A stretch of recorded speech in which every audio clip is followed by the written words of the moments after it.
I apologize for the delay in uploading the second video.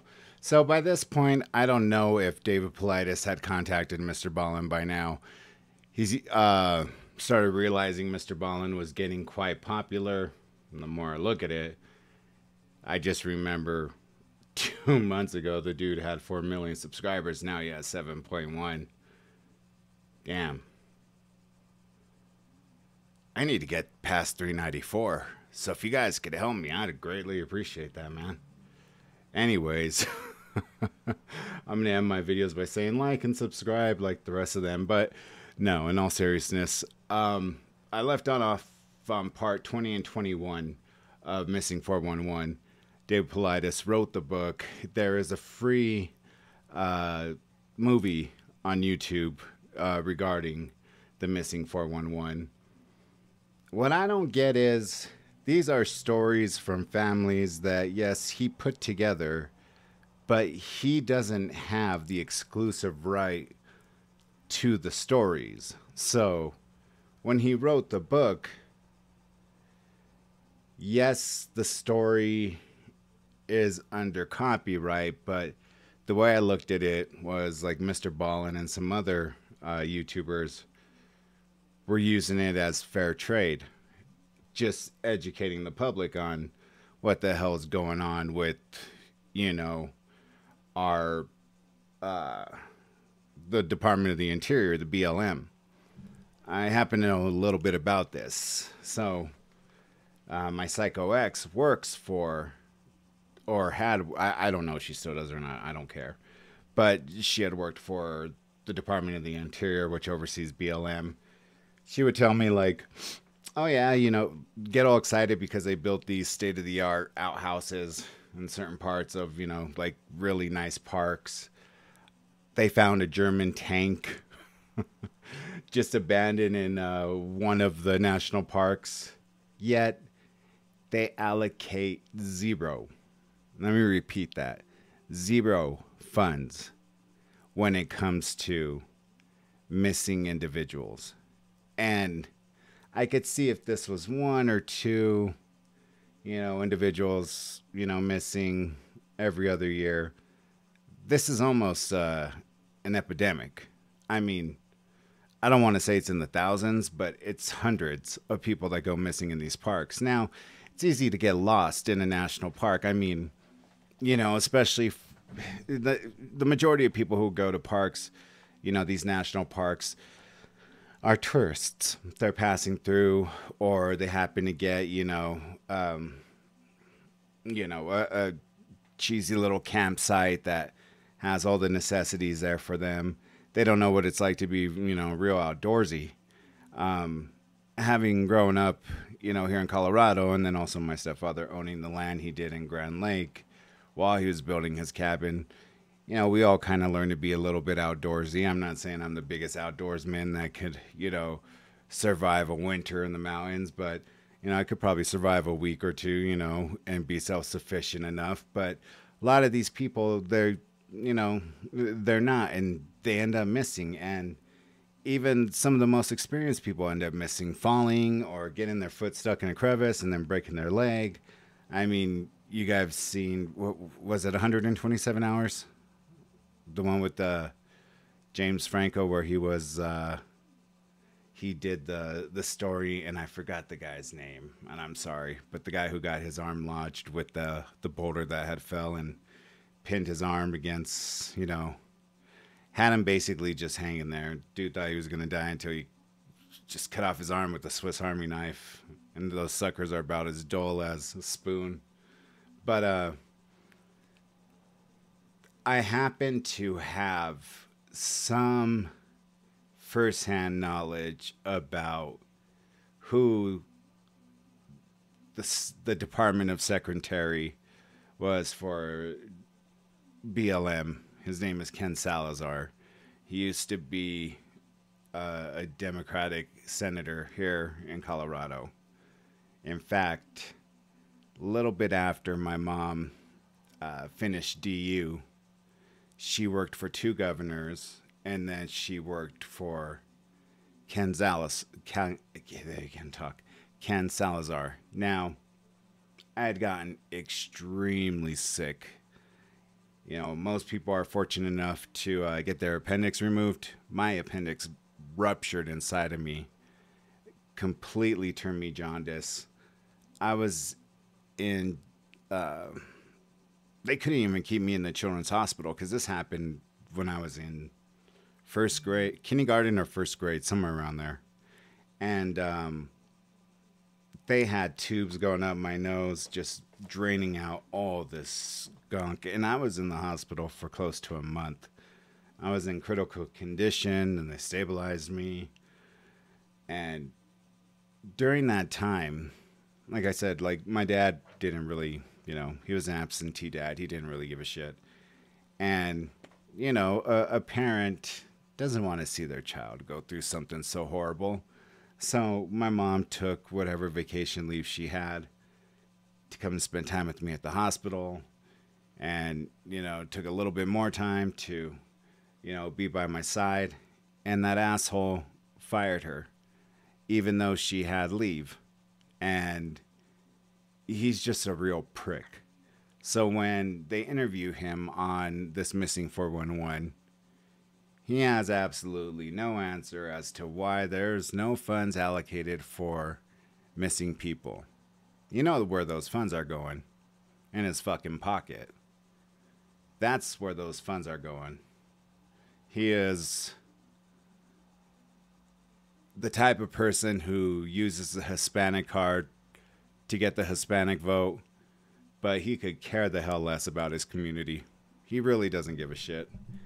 And it's evident not just by what he did personally to my mother when she had leave. I mean, he never did anything for the community. So how he kept on getting voted as senator, and luckily when he got voted as secretary, next wave of presidents came in, his ass was gone. And so that made us all very happy. But as a whole, whenever these people go missing, you guys know as well as I do, they dispatch volunteers, so free of charge, but then they also dispatch helicopters, multiple helicopters. These helicopters have lights that are state of the art. They have infrared, they have heat, you know, they have any type of lights on board that you could imagine. And they just cannot find these individuals. It's like some of the situations that these people have been in make no sense. Like, they didn't just end up going missing. Like, there are some strange shit attached to a lot of these missing people.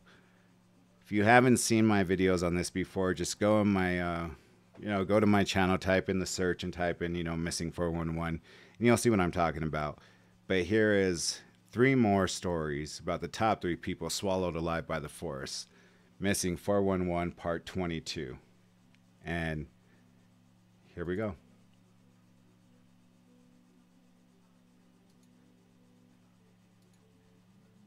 Just so you guys know, I do turn on closed caption.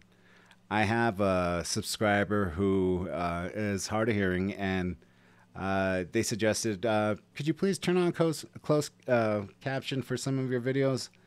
And I oblige. So I hope you guys don't mind. Every year, hundreds of people go missing under baffling conditions in the woods of North America. I'm talking about people who are right in front of someone and then in an instant, they're just gone. Or in other cases, they disappear and then are found again, but they're located in places that are impossible to get to. One former police detective named David Paulides has investigated thousands of these strange disappearances, and he documents what he finds in his incredible book series called Missing 411. Today, we're going to look at 3 Missing 411 cases that even amongst strange disappearances. Mrballen gave him props. And this dude still decided to act like an asshole. I mean, you can't get much better than that. cases that even amongst strange disappearances, these rank as particularly bizarre. But before we get into today's stories, if you're a fan of the strange, dark, and mysterious delivered in story format, then you've come to the right channel, because that's all we do, and we upload 3, 4, even 5 times every week. So if that's of interest to you, please gift the like button a free stay at a Motel 6, but call ahead of time to ensure the staff does not leave the light on for them. Also, please subscribe to our channel and turn on all notifications so you don't miss any of our weekly uploads. All right, let's get into today's stories.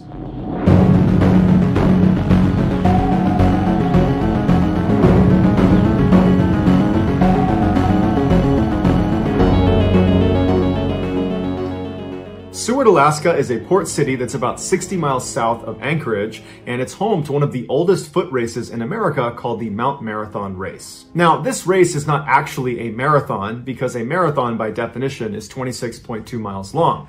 The Mount Marathon Race is actually only 3 miles long, but it's considered one of the most challenging short races in the world because it's basically 1.5 miles straight up a mountain and then 1.5 miles straight back down again. Despite its grueling nature, there had never been a fatality or a disappearance during the running of this race. But that changed in 2012. 66-year-old Alaskan resident Paul LeMaitre was a career counselor on a military base in Anchorage. His job was to help outgoing military members adjust to civilian life, and his primary responsibility was helping them with their resume. Outside of work, Paul liked to keep himself in top physical shape, and one of his favorite activities was going for runs. And so in 2012, he finally committed to running the Mount Marathon Race, something he had wanted to do for some time, but he kept putting it off. In the months leading up to the race, Paul trained hard to make sure he was ready. He wasn't trying to win the race or really even be competitive. He just wanted to finish the race in a respectable time. So at 3 p.m. on July 4th, 2012, Paul found himself at the start of the Mount Marathon Race, and his family was on the sidewalk cheering him on. The race director fired the starting gun, and Paul, along with 500 other racers, took off. For reference, a man of Paul's age and physical fitness level should be able to complete this race in about 2 hours or less. But at 5 p.m., when virtually all the other runners had finished the race and Paul was nowhere to be found, his family members were concerned, but they knew he wasn't trying to win the race. They knew he was probably going to be on the slower end, but they were now starting to pay attention and were anxious for him to show up. 45 minutes later, a race timing crew up at the top of the mountain at the turnaround point began breaking down their setup. About 15 minutes later, when they were done, they started walking down the mountain right as Paul showed up at the top. And they said to him, "You are the last racer on this course. Do you still want to continue?" And he said, "Yes, I definitely still want to continue." And so the timing crew said, "That's fine. Just take your time, be careful, and we'll see you at the bottom." And so the timing crew, they take off right in front of Paul, going straight down this well-marked course, and they would turn around and see Paul standing there, catching his breath, getting ready to make his own descent. And so the timing crew, who was moving much faster than Paul, very quickly got out of sight of him. And so before long, they were at the bottom, they turned around, and there's no sign of Paul. So they went and found Paul's family and said, "Hey, we just spoke to him. He seems totally fine, but just so you know, if you don't see him in 90 minutes, I would contact the race officials and let them know, because he should be down by then." And so Paul's family sat at the bottom of this race, looking up, expecting to see him any moment, but 90 minutes came and went, and he never showed up. They wound up waiting another 30 minutes just in case, but again, he didn't show up, and so they informed race officials. The race officials immediately contacted the Alaskan State Troopers, and a search was launched for him, because now fog's rolling in, this is a dangerous course, and it's starting to get pretty late. All night, hundreds of expert Alaskan searchers combed this mountain, both on the course, outside the course. They even went on the backside of Mount Marathon, where it would have been extremely difficult for Paul to have gotten there. He would have had to climb up and over the mountain, which is just extremely unlikely, but they figured we can't leave any stone unturned. And so all night they're looking, they got dogs out, and there's no sign of him. The next morning, when the fog cleared up, they brought in helicopters with thermal cameras, and they continued to search the mountain. But after 4 more days, they never found Paul or any of his belongings, and so they called off the search. It was like Paul had just vanished. Now, it's easy to jump to the conclusion that Paul must have just gotten disoriented and lost the course track, and then maybe he fell, or he was attacked by an animal like a bear, because this is Alaska. But there's a couple problems with that. The first one is the course itself is extremely well marked. This race is one of the oldest in America. They've been doing this for over 100 years, and they've never had a missing person or a fatality. So they know how to keep people safely inside of the course bounds. The other issue is the timing crew saw Paul at the top, at the turnaround, and he was physically okay. He was talking to them, he was not distressed, And he would have very clearly seen where to go next, because he would have seen the timing crew leaving ahead of him, going down the trail that he would have to follow. Clearly, something unusual happened to Paul either at the summit after the timing crew left or on the way down, because rational explanations cannot account for how Paul could vanish so completely in such a controlled environment with so many expert searchers looking for him. But to this day, no one has ever found Paul or even the slightest trace that he was ever on that mountain.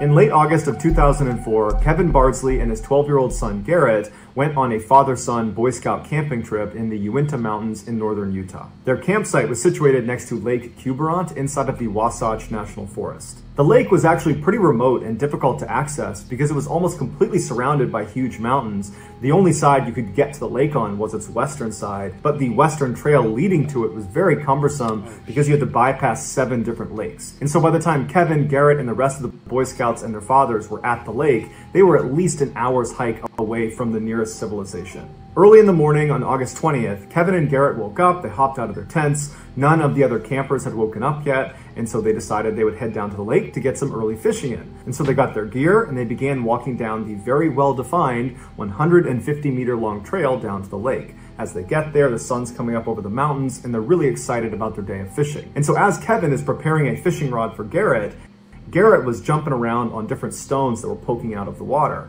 And at some point he tripped and he fell into the water, soaking his shoes and his pants. And so he hopped out of the water and he's kind of laughing at himself. And he told his dad that he didn't care. He'd fish with wet feet and wet pants and he would change them later. And so Kevin laughed and handed his son his fishing rod, and then the two of them began to fish. After a while, when they hadn't caught anything, Garrett said to his dad that, "You know what, Dad, this is actually pretty uncomfortable. I'm gonna go change my pants and my socks." And so Kevin said, "No problem, I'll be here with our gear. I'll see you when you get back." And so Garrett stands up and he starts walking back up the well-defined 150-meter trail back up towards the campsite. And Kevin actually turned around and watched his son disappear into the trees, but he heard the sound of other campers at the campsite, and so knew his son wouldn't be alone. For the next couple of minutes, Kevin kept fishing, but periodically would look over his shoulder, expecting to see Garrett come out of the woods again. But he didn't. And after about 20 minutes, Kevin was a little bit concerned, so he picked up his fishing gear and began walking back up the trail towards the camp. When he got there, he saw other Boy Scouts and their fathers just getting up and having a bite to eat, and he's scanning around the campsite and he doesn't see Garrett. And so he goes over to Garrett's tent and he opens it up and Garrett's not in there, and there's no sign that he's removed any of his wet clothing in there. And so Kevin turns around and he asks one of the fathers, "Hey, have you seen Garrett? He was supposed to be up here a minute ago." And the father said, "No, I haven't seen him." And so Kevin's starting to panic and he yells out to the group, "Hey, has anyone seen my son? Do you guys know where Garrett went? He was supposed to be up here." And no one knew where he was. They said, "No, we haven't seen him." And so horrified, Kevin drops all of his gear and starts running back towards the lake, screaming for his son. And the other campers instinctively know what's going on, and so they chase after him, yelling for Garrett. Almost immediately, the sheriff's department was notified, and they launched this huge search that included the FBI. And so hundreds of people have descended into the area around the lake, and they're looking for Garrett. They can't find him, but later that afternoon, searchers were about a half-mile away from where Garrett was last seen, and they found a single Nike sock that appeared to have been removed from a wet foot wedged into one of the boulders in this huge boulder field. Garrett's mother would confirm that was Garrett's sock, and so the search effort was shifted to this big boulder field, and for days they looked all over the place for him, but there was no sign of Garrett anywhere, and so eventually the search was terminated. The authorities determined this was an accident, that Garrett's father and the other campers had nothing to do with Garrett's disappearance. What their theory was is Garrett must have gotten lost on the walk back to the camp and then ultimately died of exposure. But the idea that a boy of Garrett's age would get lost along a well-defined 150-meter long trail that he was familiar with, that he had been on that day, that seems a little far-fetched. Also, as Garrett was walking down that trail, he would have heard the sounds of the other campers in the campsite. So that would have helped him figure out exactly where he needed to go. He's on a well-marked trail, he's walking towards the sound of the voices. But he never made it to the campsite because no one at the camp saw him, and there was no sign that he had put his wet clothes in his tent. So something happened to Garrett almost immediately when he left his father that caused him to wind up a half-mile away in a boulder field with one sock missing. It screams abduction case. But remember, this campsite was over an hour's hike away from the nearest civilization, and they know this group of Boy Scouts and their fathers were the only ones in the area that day. It is possible that an animal could have taken Garrett, like a mountain lion, but there would have been signs of a struggle, and they didn't find any on the trail or anywhere nearby, and you would figure if he was getting dragged off by a big predator, he would have yelled out for help, but he didn't. He just left his dad, it was total silence, and then he vanished. And all we have is his one sock. In 1950, when Rosemary was 21 years old, she married the love of her life, Charles Bud Kunst, and they moved into a house together in San Anselmo, California. Together, they had 6 children and 11 grandchildren. They were known as a very active couple, that when they were not with their family and their grandkids, they were out on a hiking trail somewhere enjoying the outdoors. In 1998, Rosemary's life was derailed when she and her husband were in a horrific car accident. When she came to in the hospital, she was very badly injured, and she was told that her husband of nearly 50 years had not survived. Rosemary was devastated. She was lost without Bud. But for the next several months, she poured her energy into her rehab, which took up a lot of her time, and it kept her mind off of this terrible loss. But when she got back to strength and returned home, a wave of grief washed over her, and she began to desperately miss Bud. In 2000, when Rose turned 70, she heard about a backpacking trip that was being led by a group called the Earth Circle Organization, and it sounded like the perfect way for Rose to attempt to reconnect with her late husband. The group was led by an elder and chief of the Carrick tribe. His name was Charlie Red Hawk Tom, and every year he would bring this group out to Spirit Lake, which is inside of a wilderness area near Mount Shasta in California, and there they would go to the altar that Red Hawk had built right on the edge of this lake, and they would perform spirit dances and attempt to communicate with their dead loved ones. Rose wasn't going into this thinking she was literally going to be speaking to Bud. She wanted to just find a way to connect with him spiritually, so she was very excited about this trip. The lake itself sits at the base of a heavily forested bowl with high steep walls all around it. In fact, some people say it reminds them of being inside of a mini volcano. And because of those high steep walls, there's actually only one way in or out to the lake, and that's on the north side. The only other semi-feasible way to get in or out of the lake would be on the south side, where a river flows down into the lake. And where that river flows, the embankment is less steep, although it's still a 70-degree angle and would require climbing gear. Is less steep, although it's still a 70-degree angle and would require climbing gear, and the terrain would be completely slick from the water running over it. So you could do it, but realistically, nobody does that. So on August 17th, Rosemary, along with Red Hawk's 12-year-old son, a cook, and 11 other people set out for Spirit Lake. After a rigorous 12-mile horseback ride, they finally arrived at Spirit Lake, and they established their camp right on the trail that leads in and out. That night, all the participants had dinner together, and then they made their way over to the altar right next to the lake where Red Hawk was, and he performed a spirit dance, and then afterwards, as a group, they attempted to call out to their dead loved ones. The following morning at 9 a.m., once everyone was up, Red Hawk informed the group that they were going to take a day trip to another lake, and they'd be back that evening. Rose told Red Hawk that she'd actually prefer to just stay at their campsite and enjoy the beauty of the lake, and Red Hawk told her that was just fine. So Red Hawk and the main group left, leaving behind Rosemary, as well as Red Hawk's 12-year-old son named Chalet, and the cook. A little while later, at 1 p.m., Rose decided she wanted to take a little hike around the side of the lake, and so she asked Chalet if he wanted to join her. He said, "Thank you for the offer, but I'm going to stay here with the cook." And so Rosemary said, "That's totally fine. I don't mind going by myself." And so she asked the cook for some food. He handed her a bagged lunch. She took it, said thank you, and then set off by herself heading south. 4 hours later, at 5 p.m., when Red Hawk and the rest of the group got back to the camp, Chalet and the cook informed him that Rosemary had not come back yet. A group was immediately sent out to look for her, but there was no sign of her. And so Red Hawk turned to his son and to the cook and said, "Explain to me again what happened."